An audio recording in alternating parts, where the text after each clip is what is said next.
So Afro-Futures was a collaboration and a short film brought together by 4 Black artists, bringing their different disciplines together to create a film. For this commission, they took on the simplified roles of a sound artist, a visual artist, a writer, and an editor, with each person layering on the film with a focus on the past, present, and future. Yeah, so I'm going to introduce everybody. So first off, we have our sound artist for the film, who is Xana.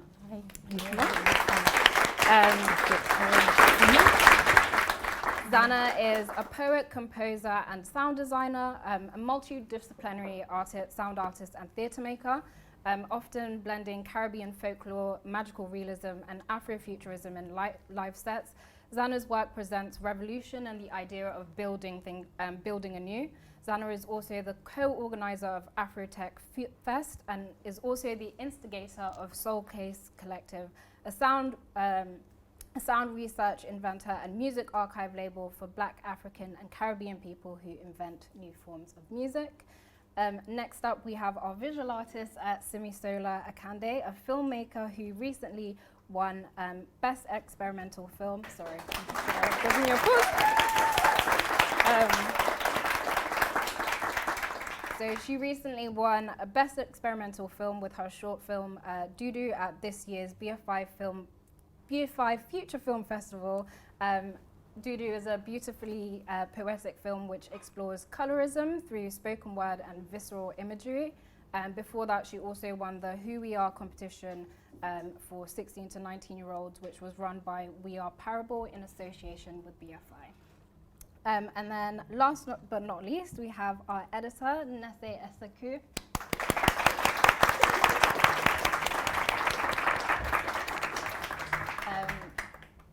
So Nse, working with both documentary and experimental film, has worked on many exciting projects, including the Alfred George Bailey short film, I Still Breathe, which was a response to George Floyd's murder, and features the voice of young adults from across London.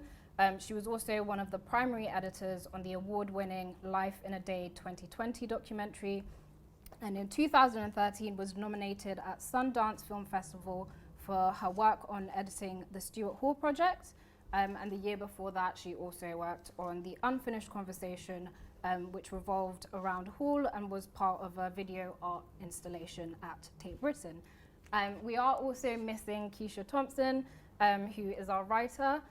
She's a writer and performer, producer, and also the chair of Futures Venture Foundation. Based in Manchester, she's a brilliant talent.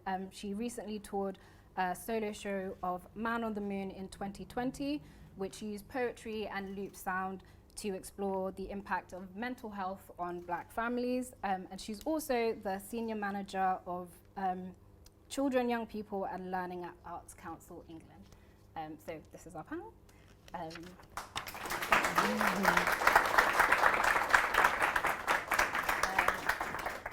So the first thing that I kind of want to get into, obviously the film was created in a very laid process, so I don't know if you guys had all seen it before, but I just wanted to get what your reaction is to the final coming together. Yeah, I was really shocked because I'd not worked on something I'd not really seen before. Mm-hmm. I'd done the sound first and we'd had a conversation, and he sent me some images, but I'd never seen any of the cut footage. So, and so it was really, I actually really enjoyed working this way, because even though you were focusing on like your central role as you're specifically doing sound, you can experiment when it's so focused as well. It doesn't have to be just because you're doing sound. So that's how you should always just approach it. You can approach it in so many different layers, and I actually wanted to experiment more with it, and it was really nice being able to see like the colors that were chosen and the moments that you chose to edit to. And I also hadn't heard any of what Keisha's writing was going to be, so it was a really nice way of experiencing something you worked on that you'd never seen. But yeah, I really enjoyed it. Yeah, I think for me it was so strange because I did the visuals, And I think when you're, sometimes, because I knew that that was all I could focus on, so there was definitely an effort in my part to force a narrative. I think, like, I don't know if you guys did that as well, because I was really focused on one bit and it was like I would pass it on to somebody else. So there was an effort for me to like force my narrative in the story so that when I pass it on, hopefully what I want to be there will be there. And that didn't happen. And when I saw the footage used in how it was, which is beautiful, I think I felt somehow like estranged from my own work. It was like, and I think that's because I'm used to working by myself and like working with other people, having other people to like interact with your work and create something completely new out of your work is so strange to see. But I think it's definitely an experience that I want more of, and that collaboration and working with people is something that I crave so much right now. And I think this was a really fun way to jump into that, you know, starting that. So thank you guys. Nse, obviously you put the film together, but I guess you can react off their reactions. I know you really wanted to know what they thought of the film, so how do you feel? Yeah, no, it's interesting hearing reactions because like you said, I just received the sound and the images and the kind of text separately. So I felt like even though we didn't have a communication, the communication was via their art being expressed. And so when I looked at it, I felt like that was the communication and that was what I was responding to. We'll get back into the film, but first, I guess talking about the process, the brief that we gave you kind of focused on Afro-Futurism, but that is such a big word and such a massive genre, filled with so many things. So you could go Octavia Butler and time traveling, or you could go Janelle Monáe and like androids, and of course Black Panther. When did you, like before this process, have any of you kind of had an experience with Afrofuturism, and if so, what was that, and has it fed into your work at all?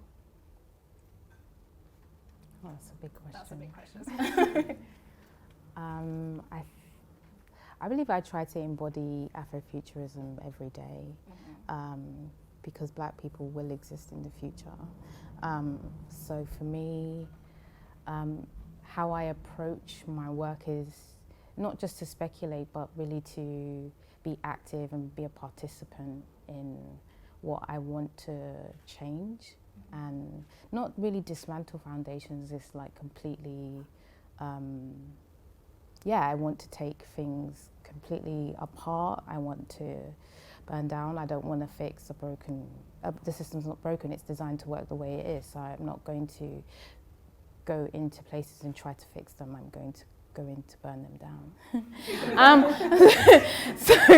So for me, like, that's futurism, and I think that's how I've always approached my work. And also the people that have come before have also laid the foundations for blueprints on how to give us maybe instructions, ideas, provocations on how to think about tomorrow and how to access yesterday and how you can feel present in today. And I think of like the different films like Sankofa, and actually the actual concept of Sankofa, of like going back and get it. And yes, maybe the archive won't completely restore you, but it will place you in certain aspects of the world. And I think as well, in approaching the music for this, I looked at, because I was given the prompt past, and I started looking at what past actually means and how I've always interacted with past through maybe family members, through like the metaphors that they give you before you leave the house and the different types of sayings and all these stories. So I started looking at Jamaican folklore songs, and I found, or she found me, Dr. Olive Lewin. She died in 2013, so like 8 years ago, and she was a social anthropologist, musicologist, teacher and author. And this woman, Olive, is basically so instrumental in being the reason why Jamaican folk songs like we still have access to them. She spent her entire lifetime archiving them. She even created the Jamaican folk singers so that the songs would continue to have life. And I was listening to one of the albums that they made, I think in 1969, called Authentic Jamaican Folk Songs, and this group of people, their voices were just so beautiful, and I live loop as well, so I do a lot of things with like layering, and I just spent an evening just singing along to the songs until I found something that really struck me, and then it was only 5 songs in and I was like, this is the one, and I just started singing along to it and layering my voice along and just feeling really full from the experience of almost feeling like I was there with them in a way, and I used that as the kind of platform to, that's why there's like singing at the beginning and then singing at the end and stuff. It's been inspired by, like how somebody has approached how somebody like Olive has approached archiving the past, so me in the future now can continue to build upon it and create an experience, not just for myself, but everybody else who is absorbing it as well at the same time.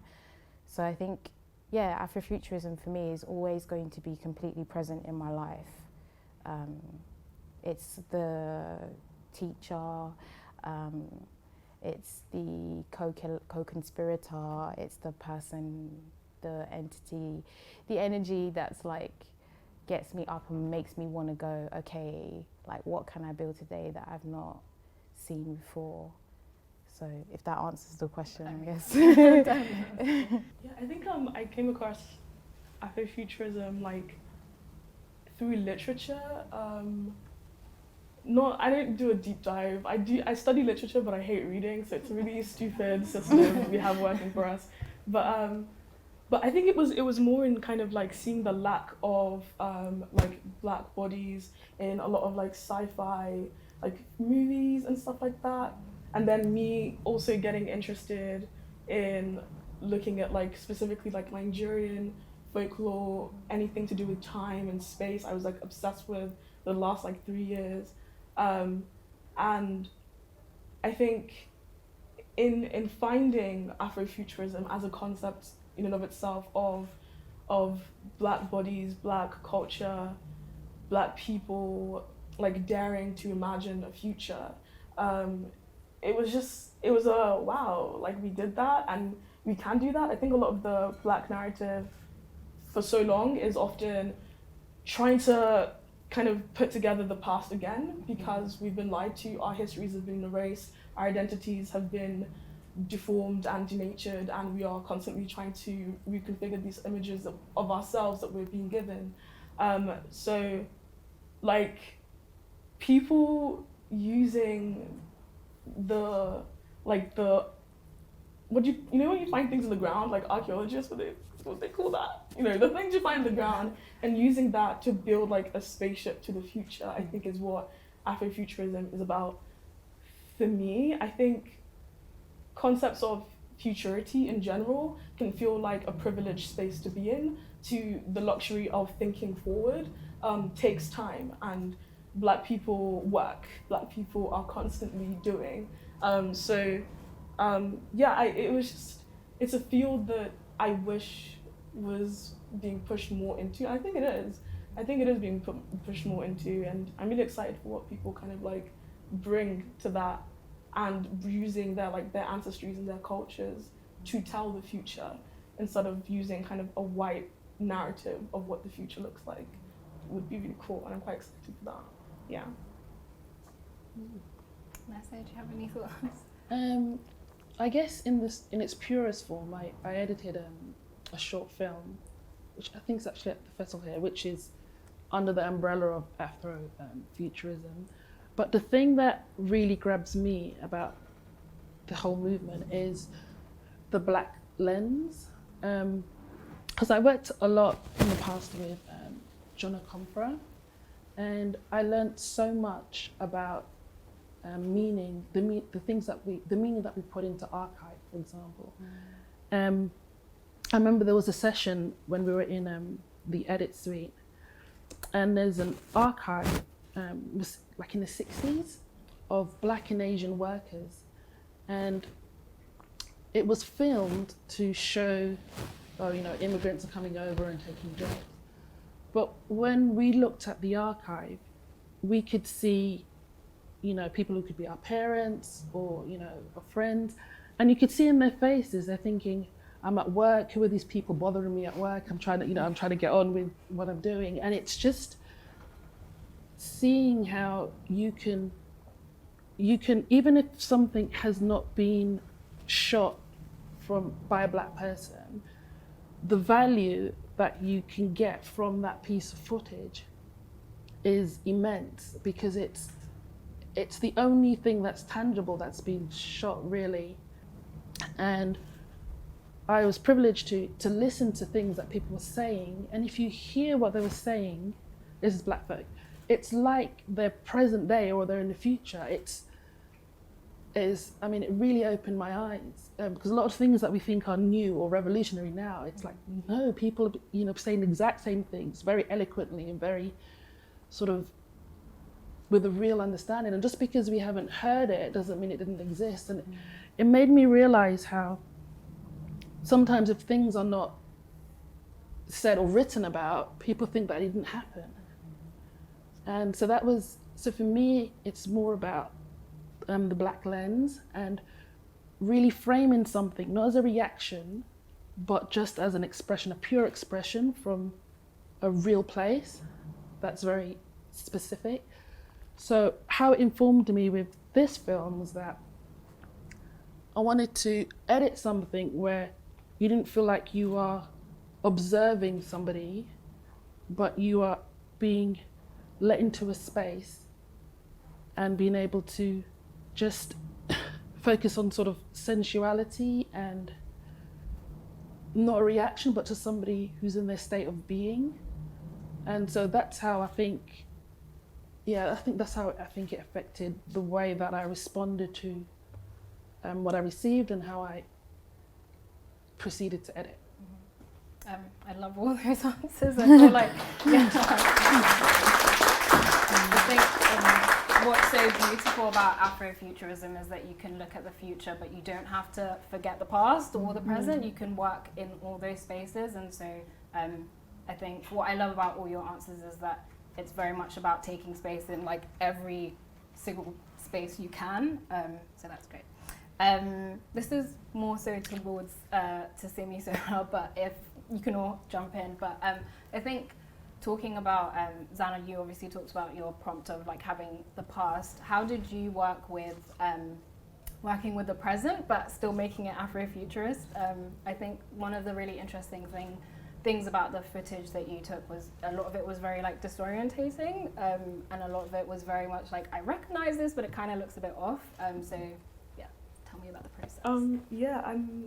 So when I was given the prompt of like the present, I wanted to take like the present as the future that we had imagined for ourselves in the past, but looking at it as a future that is not as utopic as we had once conceived, and instead had actually been distorted into something quite like violent and uninviting.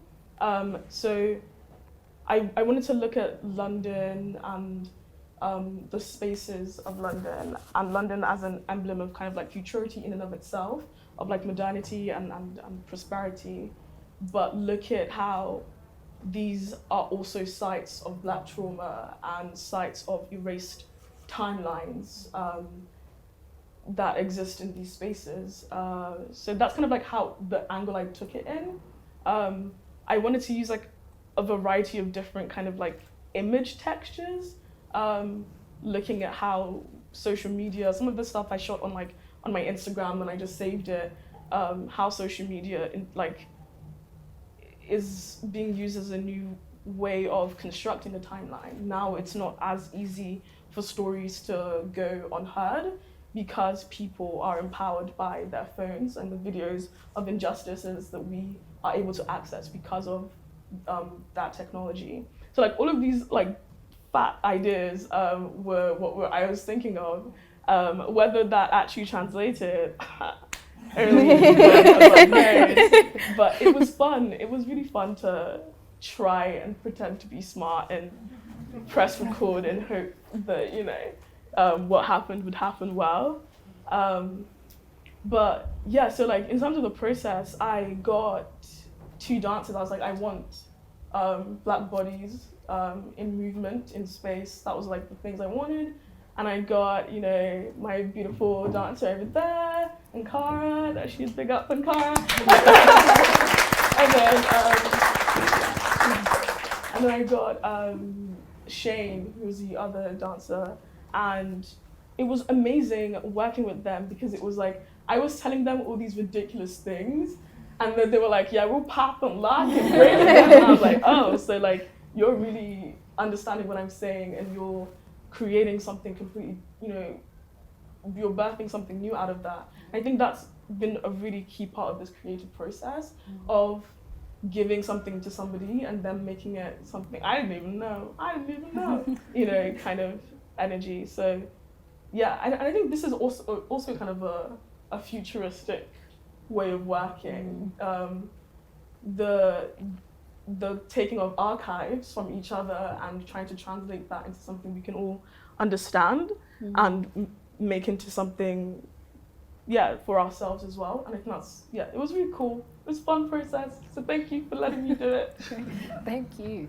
Okay, I guess moving on to the way that we worked, I think having such a like siloed space, you've kind of all touched on this before, but what were the challenges in kind of not forcing a certain like narrative and kind of being able to just make something and be like, okay, I'm just gonna let it go and it might not turn out how I pictured it in my head, but that's fine. How did you kind of cope with resisting the urge to completely force a vision? At first, mine involved a lot of yelling because I was really frustrated that I couldn't get things out. Because I think when you have a structure and you're used to working with a brief, you're like, oh, this is what I follow and this is where I can pull from. And yes, I will continue to make it experimental. But you kind of have to allow yourself to kind of not reshape, but like kind of just flow. It's like really letting go and just allowing yourself to really inhibit lots of different spaces and go everywhere. So even when we had our conversation, I remember when we were Zooming and we were asking each other, so what should we do? It's like, I don't know. Something black and amazing. And I remember asking you like for like pictures of what you saw and everything, and the images were really beautiful, but I was like, okay, what if I don't just use these as my prompts and I'm thinking about the past and considering what are other ways in which people have told me about the past through books that I've read or like through the way that they've reframed things, like in music, for example. I'm a really big listener of techno, because most people don't know that people invented techno. And there was a band at the time, a group called Drexciya, and they'd created this album that was basically framed around the idea that the mothers who were violently thrown over slave ships who were pregnant, their babies were born in the Atlantic Ocean, and there's like entire civilization of Black Atlanteans living there. And it was sparked from an idea from, I believe, a book that was written by, The Black Atlantic by Paul Gilroy. And they linked all together. So like having that in mind and being like, yes, our histories, it's steeped in violence, but you can also create a framework around it that I think we're always told that our history is stems from trauma, which isn't true. So then reframing it in this way is like, how do you take on the past and make it into something that's like one of liberation, one of balance, and yeah, like it just doesn't just exist in this place of darkness, actually, that there's so much light. And I thought about how to create that with the different types of instruments that I use. Like there's some sounds of like talking drums and a djembe, the different type of singing that I was doing as well, and try to bring that all together as something that felt whole and less fragmented. But I really did, yeah, it does feel like the future work in this way. Like after I had this experience, I was like, I want to do this again. I do, I actually do. I want to have like just one word, one prompt, and then a bunch of artists, and we all do different aspects. Maybe we take, I don't like takeovers because that's an invitation to be an anarchist, actually. More like, yeah, like one person does set, one person is done in art direction, and we just have a prompt and everybody just puts everything in it, and then we don't know what happens until we appear. I love that idea. I think it has so much ability for free form and less room for people to be able to be like, oh, you have it. Could you make it a bit more, like, could it touch more on this thing that's happened that we feel like you should reference? And it's like, no, it exists as it is, and you take it as it is. And if you don't understand it, maybe it's not for you. So, yeah, like, if that answers the question, I really, really am thrilled, like, by having had the chance to work with you both and Keisha as well, and just speak to you without having met you in a way, yeah. And now, like meeting you now, it's like, yeah, let's do this again. Let's just say wholesome. Simisolaoluwa, did you have any? Yeah, I think like working on this project in this way was just a big core to my insecurities as like a creator. I think like we all hope that our work is speaking for itself, such that I wouldn't have to be here and explain what's happening. And giving my work to these accredited people who are just doing a lot, I genuinely felt quite like a bit of a small fish in a big pond. And I think trusting myself was a really important thing. And as like a creator that's just starting out, babes, I do not have that trust because I was stressing out a lot. And when you're talking about how you wanted to let go and be free, I was clenched. All muscles were on attention. And I think that showed me a lot about sometimes how creativity is not always freeing for me, and it can sometimes feel like there's a standard I'm setting for myself that I have to get, and sometimes I forget to enjoy myself through it. And so hearing you talk about that, I'm like, damn, you're really messed up. Like, but it gives me security and hope that there are creatives such as yourselves who have come to a point in your relationship with your work that you can breathe and that you can trust that, yeah, I'm a creative. I feel like I'm still at the stage where I'm just trying to convince myself that, yeah, like, you're a filmmaker and like that's a legitimate title to go home with.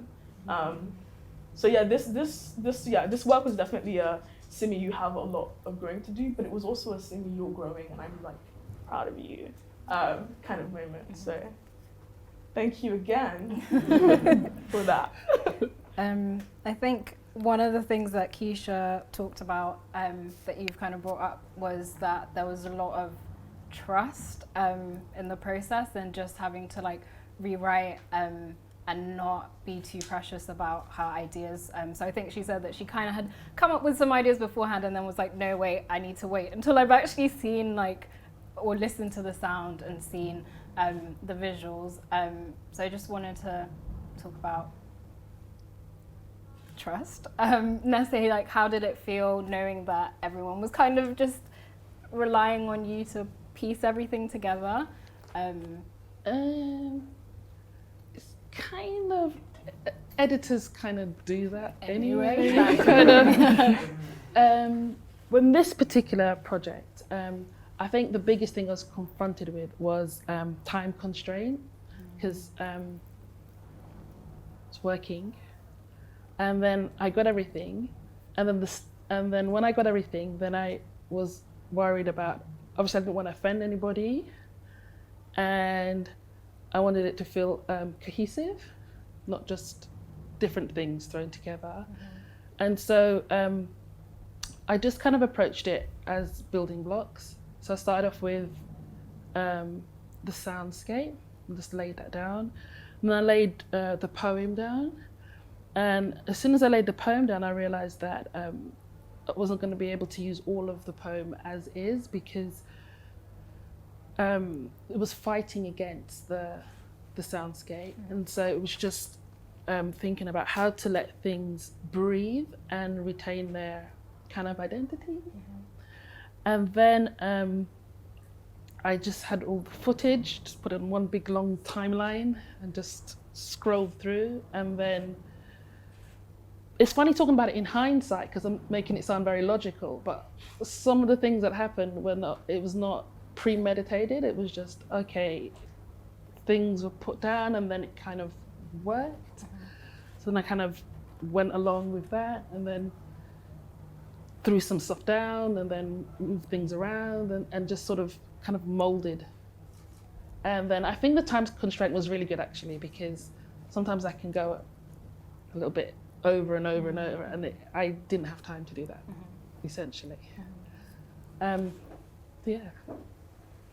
I think also another thing with you, Nse, was you were basically, we didn't have a director to kind of impose a vision. So how did you balance having all of this like work, like you've kind of already talked about it, but just how did you put together like a final vision of what you wanted to bring together, especially with what struck me about the film was like the part where Keisha opens with "this is a meditation," and kind of having that throughout the film. Is that something that you kind of heard that line and was like, okay, that's going to be the anchor, or was there a different process? No, so basically, so from the sound, it felt very sort of grounding and such. It felt very sort of something you hear or something that you get in touch with when you're being very still and when you're really trying to access something. And then when I heard the poem, it felt like through those words and the delivery, it was guiding us. So something that needed to feel like we're being guided. And then when I saw the images and I saw lots of long held shots, and the dancers sometimes looked like they were inside their heads. So they didn't feel to me like they were reacting to stimuli that was in front of them, but that something internal was happening.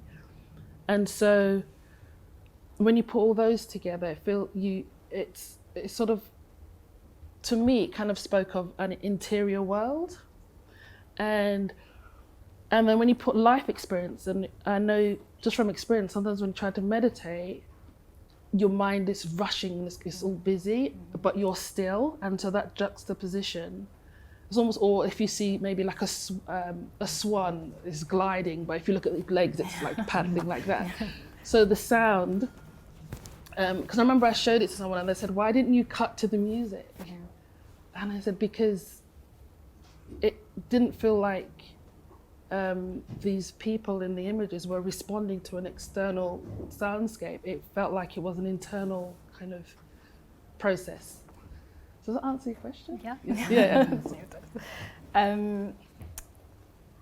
Something that struck me about like kind of picking all of you is that you all have I mean, every black person has a different black experience, but was there anything about the being part of, like, I suppose the black British diaspora that kind of fed into the film, particularly when you were looking at it from like the perspective of past, future, present?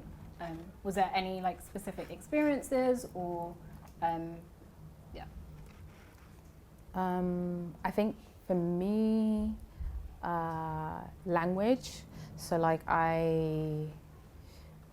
when I do improvisational performances, I deconstruct different types of words from English or patois.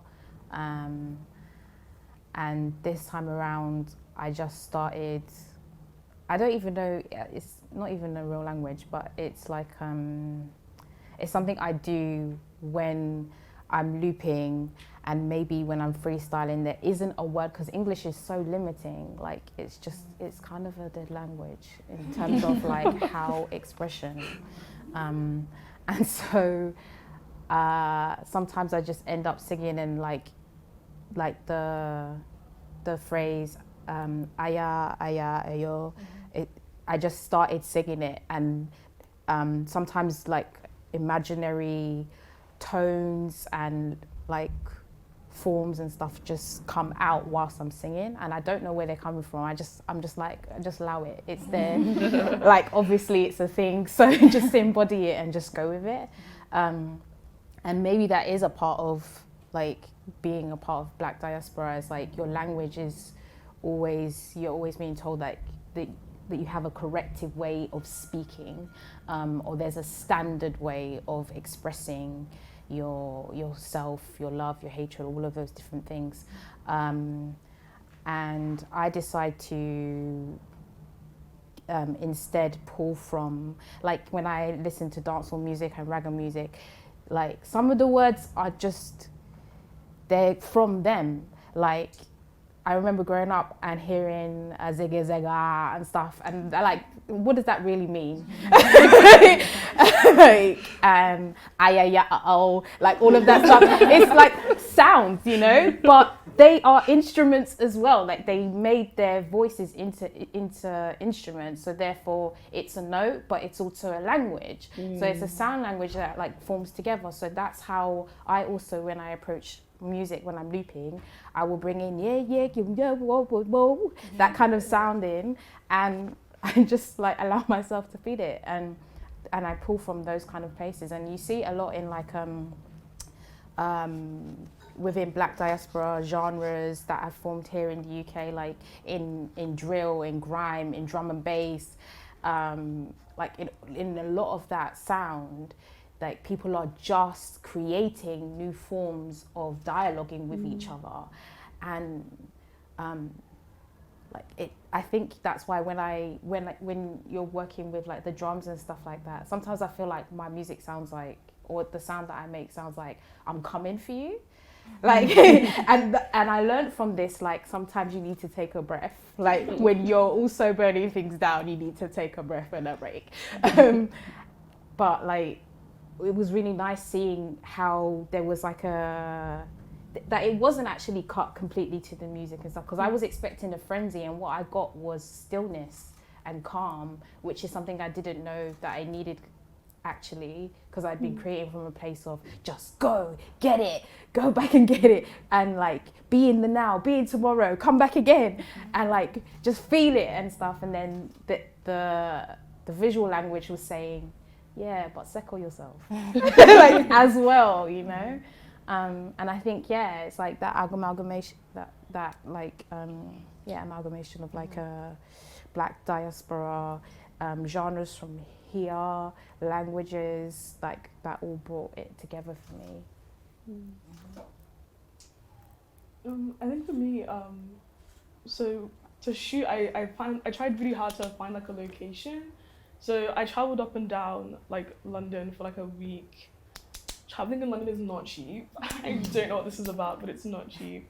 But when I was traveling and like kind of like looking around all these spaces, like Canary Wharf and like even just the underground, and seeing, I even met so many builders, construction workers, that were building the next apartment, the next office, and they were all people of color, literally like holding the city together and making the city run. And that's something that I really wanted to touch on. And that's something that I thought about a lot during the process.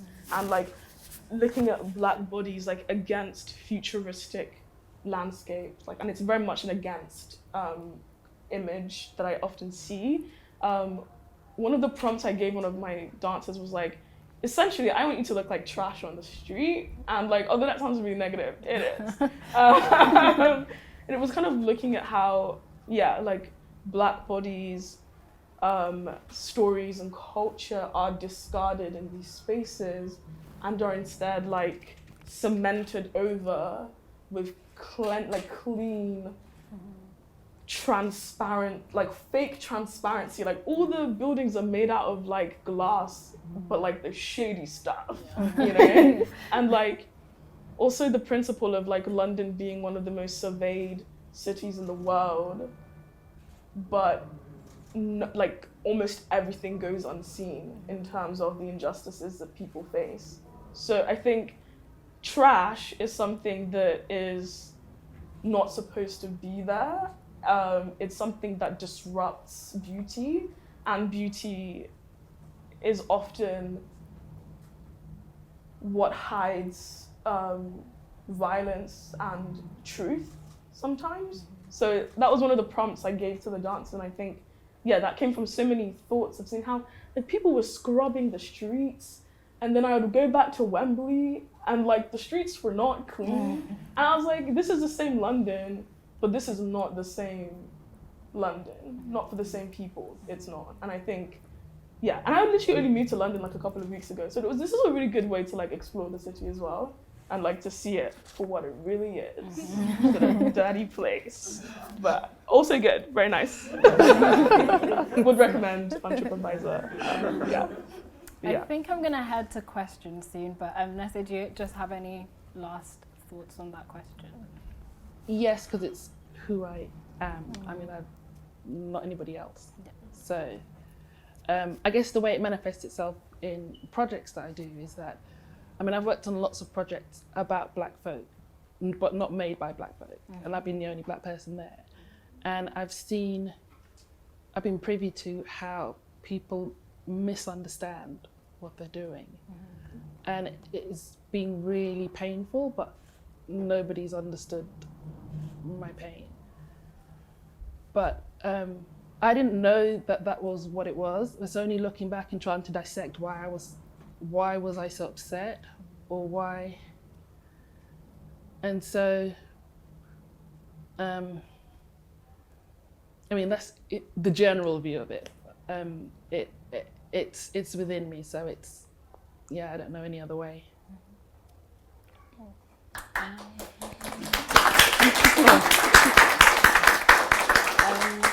Yeah, does anyone have any questions? I don't think we have a mic, so you can literally just shout from wherever you are.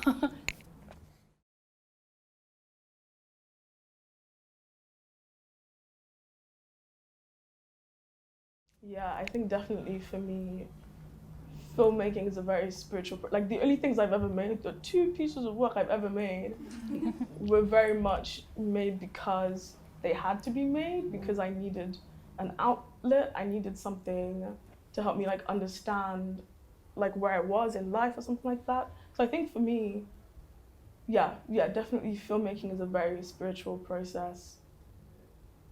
And I think especially for like Black people, seeing yourself on screen can actually be a very like uncomfortable situation.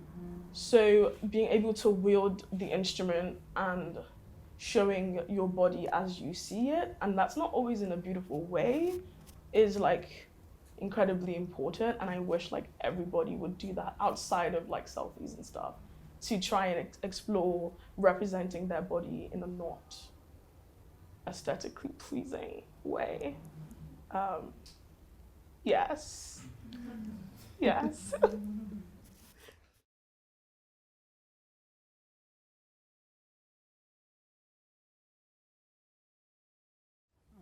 I try to really be intentional about what I say yes to. So if it's not nourishing me, it has to go. Like, for me, I wouldn't understand working on something that is going to harm me. And I've tried to be really, particularly like in our year of panoramic, to be less afraid of how people can create this atmosphere. Like, if you choose to create a boundary, you're being difficult. Well, I'd rather be difficult. Like, I'd rather be able to establish the framework in which I can work and who I can collaborate with, how I treat people, how I treat myself.